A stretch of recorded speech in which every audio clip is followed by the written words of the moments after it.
जय हिंद, जय जवान।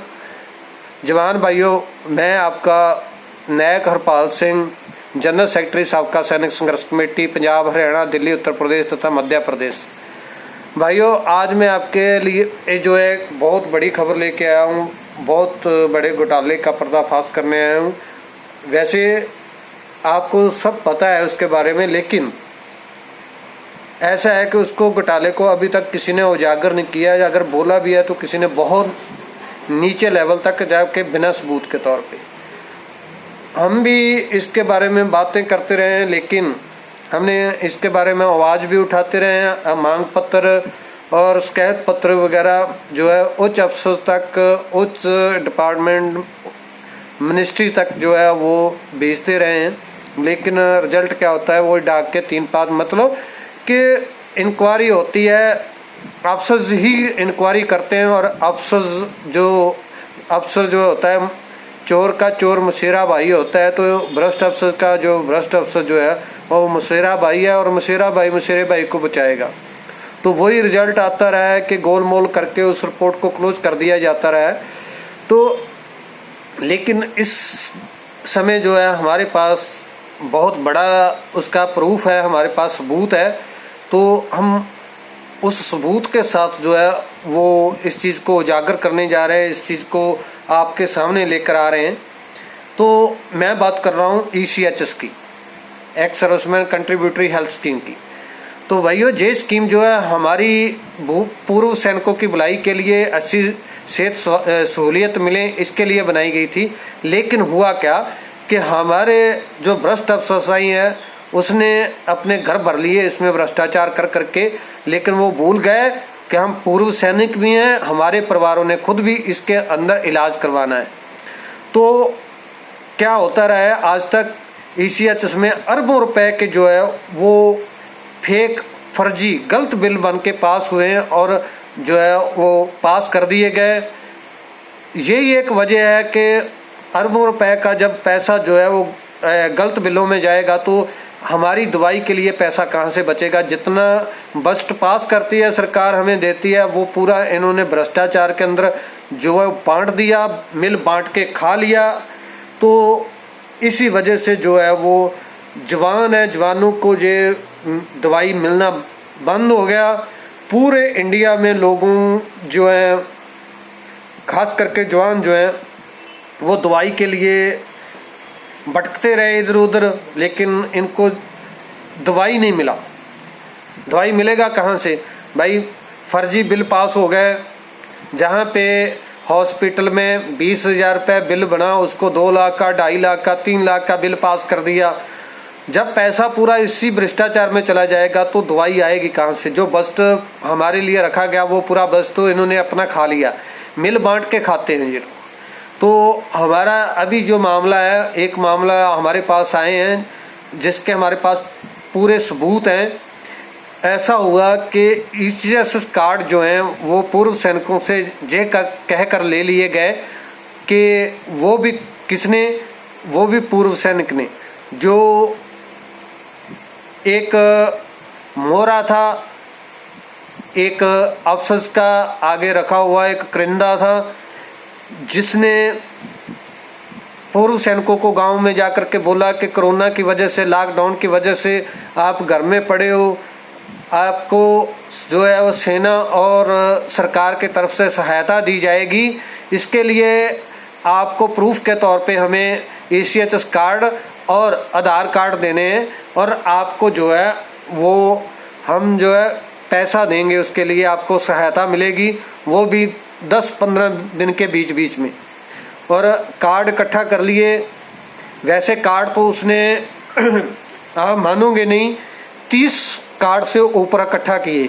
लेकिन जब हमने सभी के साथ जाकर के बात करनी शुरू की तो सभी जो है वो, जो हमारे जवान हैं, डरते बहुत हैं। इन्होंने डरते हुए 30 में से जो है वो ज़्यादातर इस बात से मुकर गए कि हमारे कार्ड किसी ने लेके गए थे, क्योंकि वो डर रहे हैं कि अगर हमने ऐसा कुछ बात किया तो अफसर हमें फंसा नहीं दें, हमारे ऊपर कोई कार्रवाई नहीं कर दें। तो हमने जो है जब कुछ आदमियों को घर में जा कर के उनको समझाया, सभी बात बताई कि भाई आपके कार्ड लेकर के गए और अफसर्स ने वो कार्ड मंगवाए, मिली भगत के बिना तो ये काम चल नहीं सकता। फिर आप खुद ही सोचो, एक गांव में एक पूर्व सैनिक का जो कार्ड ले गए और हॉस्पिटल के अंदर वो घर में बैठे हुए हैं जिनका कार्ड लेके गए, बीवी और पति दोनों पति पत्नी को आईसीयू में दिखाया गया और 10 दिन का उनका लाखों का बिल बना करके वो भेज दिया गया। पेशेंट कोई है नहीं जिनके कार्ड के नाम पे वो बिल बने, वो घर में बैठे हुए हैं। और हैरानी की बात, एक ही हॉस्पिटल में मियाँ बीवी दोनों को आईसीयू में दाखिल दिखा दिया गया, इतना सीरियस थे वो। और वो भी आप मानोगे नहीं, एक गांव के 2 पूर्व सैनिकों को पति पत्नी समेत जो है उनको हॉस्पिटल में दिखाया गया और उनके इलाज के नाम पे लाखों रुपए के बिल पास हो गए। ऐसा कैसे संभव है कि भ्रष्ट अफसरशाही के मिली भगत से बिना ऐसा नहीं हुआ।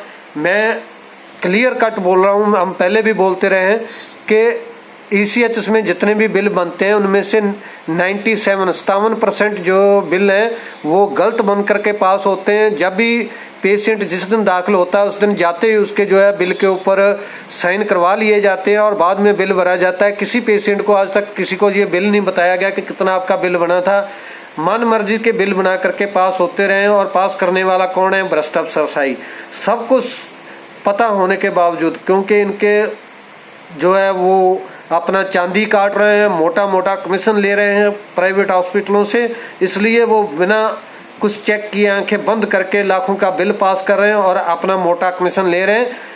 बाढ़ में गए पूर्व सैनिक, जो आम पूर्व सैनिक है वो उनकी तरफ से बाढ़ में जाएं, उनको दवाई मिले चाहे नहीं मिले।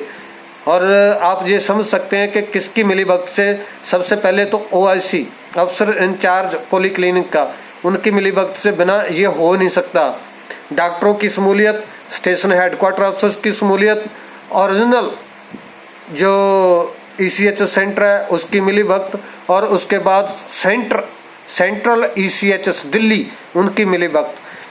आप कभी भी देखोगे इंडिया के अंदर जितने भी अस्पताल जो पैनल हैं, अगर आप ईसीएचएस के वेबसाइट पे जो टेंडर होता है इनका, जैसे मतलब कोई हॉस्पिटल पैनल होता है ईसीएचएस के अंडर, तो उसका क्या होता है, उसकी कुछ कंडीशन है, कुछ शर्तें हैं। वो शर्तें पास करते हुआ करेगा जो हॉस्पिटल, उसी को ईसीएचएस में पैनल किया जाएगा। लेकिन आप देखोगे अगर 100 हॉस्पिटल पैनल है उसमें से सिर्फ 5 या 7 जो अस्पताल हैं वही वो शर्तें पूरी करते हैं, बाकी सब पैसा खा करके पास किए गए। उनमें वो सहूलियतें मौजूद नहीं है जो वहाँ पे दिखाई गई हैं। तो ऐसे ही जो हमारे जितने भी ये फेक बिल हुए हैं, ये अफसर्स की मिली भगत से इन्होंने पास करवाए हैं और जो आम पूर्व सैनिक है उसका शोषण किया है। ईसीएस कार्डों का मिसयूज हुआ है। अभी जो है आप को भी बहुत सारे आदमी इस बारे में जानते होंगे, जहाँ किसी को पता होगा इसके बारे में, लेकिन बोलने से शर्माते हैं या बोलते नहीं हैं।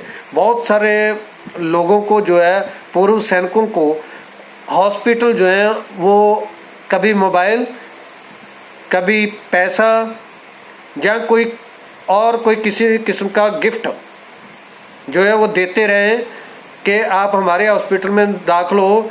और कुछ एक आदमी है वो सोचते हैं कि हम घर में फ्री क्या कर रहे हैं, वो हॉस्पिटल में जाके दाखिल हो जाते हैं, उनसे 2000, 4000, 5000 रुपया वो हॉस्पिटल जो है वो कैश भी देते रहे उनको। तो ऐसे करके जो भ्रष्टाचार है, जो लाखों रुपया आपके नाम के जो बिल बना करके हड़पेंगे, वो खाएंगे जो हॉस्पिटल, उनको 2000, 5000 देने में क्या हर्ज है, उनका क्या नुकसान है उनका, वो आपको भी दे देंगे। जहाँ पे 10-20 हजार रुपया उन्होंने हमारी भ्रष्ट अफसरशाही को आपके दाखिल होने का दिखा करके, आपके ट्रीटमेंट का दिखा करके पास करवाना है, तो वहाँ पे वो 5000 आपको भी दे देंगे। तो क्या कौन सी बड़ी आफत आ गई। लेकिन कुछ से जो बेअकल, जिनके बेसमझ जिनका दिमाग काम नहीं करता, जो लोग मोटे दिमाग के हैं, वो ऐसा काम करते रहे। और मैंने खुद ऐसे कुछ आदमियों को देखा, उनको बहुत समझाया, लेकिन उन लोगों की बात समझ में नहीं आई। अभी बात यह है कि हमारे पास उसका कोई प्रूफ नहीं था, क्योंकि जब खुद ही जो पेशेंट है, जिसको गिफ्ट दिया गया, जिसको पैसा दिया गया, वो खुद ही जा करके वहाँ पे बोल देगा कि हाँ मुझे ये बीमारी थी, मेरे ये ट्रीटमेंट मिला है, तो हमारी क्या पावर है। तो ये क्या है, हम उसमें कुछ नहीं कर पाए। पिछले 5 साल से हम इनके पीछे पड़े हुए हैं। बहुत सारी चीज़ें हमने इसमें से निकाली। जो आपके पॉली क्लिनिक के अंदर जो दवाई लोकल परचेज करने के लिए जो पैसा आता है, उनमें से सिर्फ 10% ही दवाई खरीद करके पेशेंट को दी जाती है। बाकी सभी का सभी जो है वो डुप्लीकेट बिल बन करके पास करवाए जाते हैं। जो सभी को मालूम होगा, नहीं मालूम होगा तो हमने तो इस चीज़ को किया है। लेकिन बीमारी ये है कि जिनके नाम से वो बिल पास किए गए, वो लोग बोलने को तैयार नहीं, वो लोग बोलने को तैयार नहीं है। जिनके साथ गलत हुआ है वो बोलने को तैयार नहीं है। जैसे मैंने आपको बता दिया, जिनका मिस कार्ड यूज हुआ, अभी हमारे पास सिर्फ 4, 5, 6 से 7 आदमी जो है उनका ही हमारे पास जो है वो रिपोर्ट है, उनके सबूत है हमारे पास। बाकी जो है वो 30 में से सभी मुकर गए। वो भी साथ हमने बहुत समझाने के बाद उनको उनके दिमाग में ये बात पड़ी कि हाँ भाई ठीक है। लेकिन मैं यहाँ पे आपको ये भी समझा दूँ कि भ्रष्ट अफसरशाही करती क्या है। आप लोग बोलना नहीं चाहते हो। जिसका कार्ड मिसयूज हुआ है, जिसके कार्ड के ऊपर लाखों के बिल बन गए, अगर कल को उसको पकड़ में आता है तो केस किसके ऊपर होगा? भ्रष्ट अफसरशाही कभी अपने मसेरे भाई को, अफसर को नहीं फंसाएगी भ्रष्ट को, वो आपके ऊपर ही उसका केस डालेगी। और जितना बिल पास हुआ है वो आपको पेड करना पड़ेगा, और आपका कार्ड है वो ब्लॉक कर दिया जाएगा, आपकी ईसीएस सुविधा बंद कर दी जाएगी। हो सकता है 420 का केस भी आपके ऊपर दर्ज हो और आपको बहुत सारी मुश्किलों का सामना करना पड़े। लेकिन आपको ये बात समझनी पड़ेगी। आप ये सोचोगे कि मुझे साहब ने ये बोल दिया। कभी भी आज तक आपने किसी ऐसे भ्रष्ट अफसर को देखा है जो ये बोल दे कि मैंने ये गलत काम किया था, जब मैंने ये किया था, मैं इसकी रिस्पॉन्सिबिलिटी लेता हूँ? कोई नहीं लेगा। वो सब आपके ऊपर फेंकेंगे और आप लोग जो है उस अंदर फंस जाओगे, और उसका आपको बुरा रिजल्ट आपको भुगतना पड़ेगा। जबकि हम जहाँ पे भी बोल रहे हैं इस मामले के अंदर भी कि जो पीड़ित हैं, जिनके कार्ड झूठ बोल करके कलेक्ट कर लिए गए, उनका कोई दोष नहीं है। ये पीछे से बहुत बड़ा एक षड्यंत्र है, और ये षड्यंत्र रच करके करोड़ों अरबों का घोटाला किया जाता रहा और किया गया। हमारा मकसद जिसने कार्ड कलेक्ट किए हैं उसको फंसाना नहीं है, क्योंकि वो तो बहुत छोटा सा एक मोरा है, इसके पीछे बहुत बड़ा एक तंत्र काम कर रहा है। हमारा टारगेट वो है कि उसकी जो है हम सीबीआई इंक्वायरी करवाएं, वो कौन कर रहे हैं, इसके पीछे कौन है, और अब तक का कितना बड़ा घोटाला है, कितने अरबों का घोटाला हुआ है, उस घोटाले का पर्दाफाश किया जाए, उनसे वापस पेमेंट करवाई जाए, ताकि आगे से जो पैसा डिफेंस से अलॉट होता है सीएचएस का, उसके सही यूज किया जाए और हमें हमारी दवाई मिले। जो आपको दवाई नहीं मिलती है, एनए करके लिख दी जाती है, वो आपको मिले।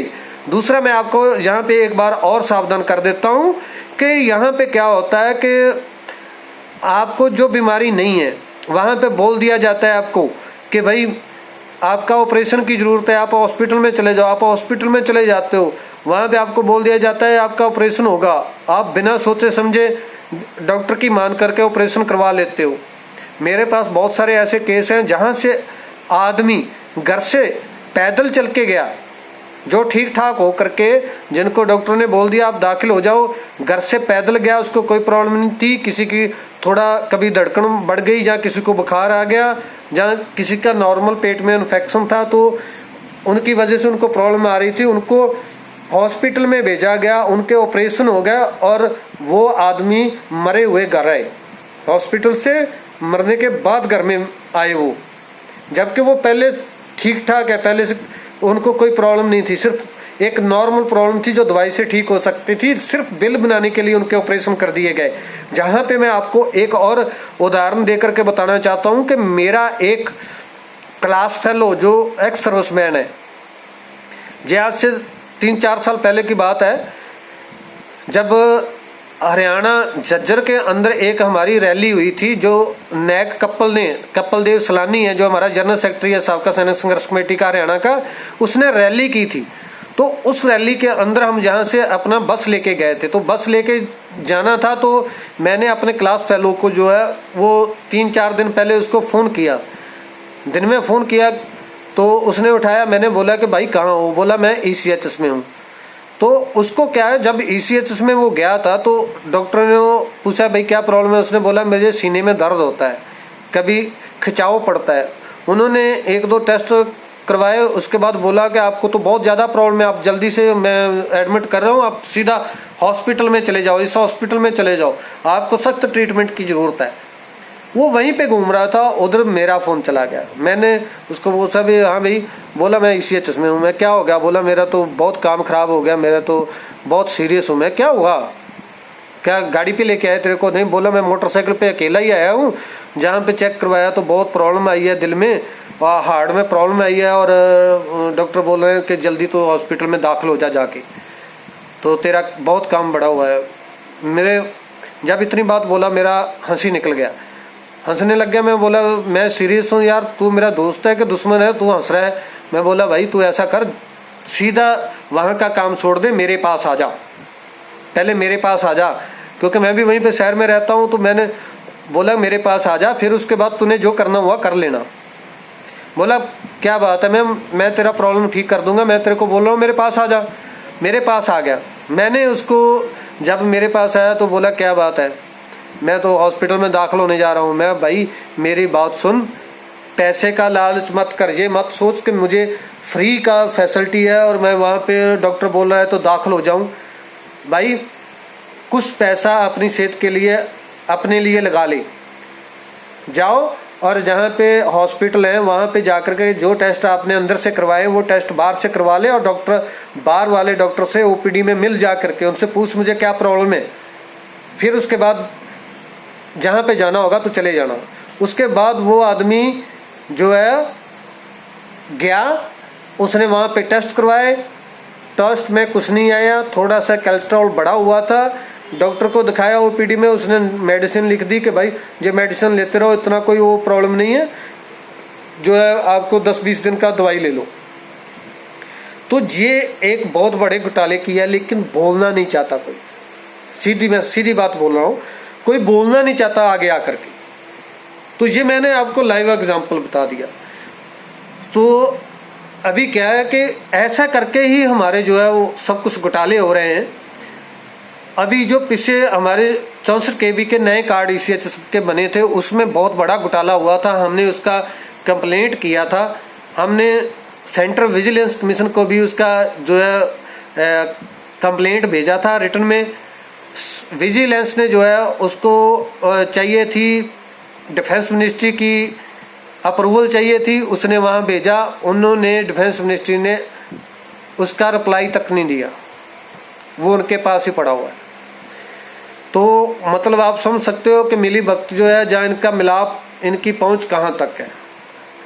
तो उसके बाद ही जब हमने ये विजिलेंस में कंप्लेंट डाला था, उसके बाद ही जो है हमारे से बात हुआ था MD ECHS का। और MD ECHS जो पहले था वो जर्नल था, उसको टाइम से पहले जो है वहाँ से बदली कर दिया गया था। वो हमारी शिकायत के ऊपर वो जो कार्ड बन रहे थे उसमें भ्रष्टाचार हुआ था, उसी की वजह से बदली हुआ। लेकिन उसके ऊपर कार्रवाई क्या हुआ? बदली होना कोई कार्रवाई नहीं है, ये कोई हल नहीं है कि कोई भाई अरबों का करोड़ों का घोटाला कर दो और उसके बाद उसका बदली करके बोल दो कि हमने सजा दी। ये कोई सजा नहीं है, ये कोई इंसाफ नहीं है। तो ये मैं एक आपको करप्शन की एग्जांपल दे रहा था। अभी क्या हुआ? अभी ये है कि हम इसकी कंप्लेंट जो है ECHS में कर सकते हैं, लेकिन हमें पता है कि इसके तार बहुत ऊपर तक जुड़े हुए हैं, ये ऊपर तक करप्शन है।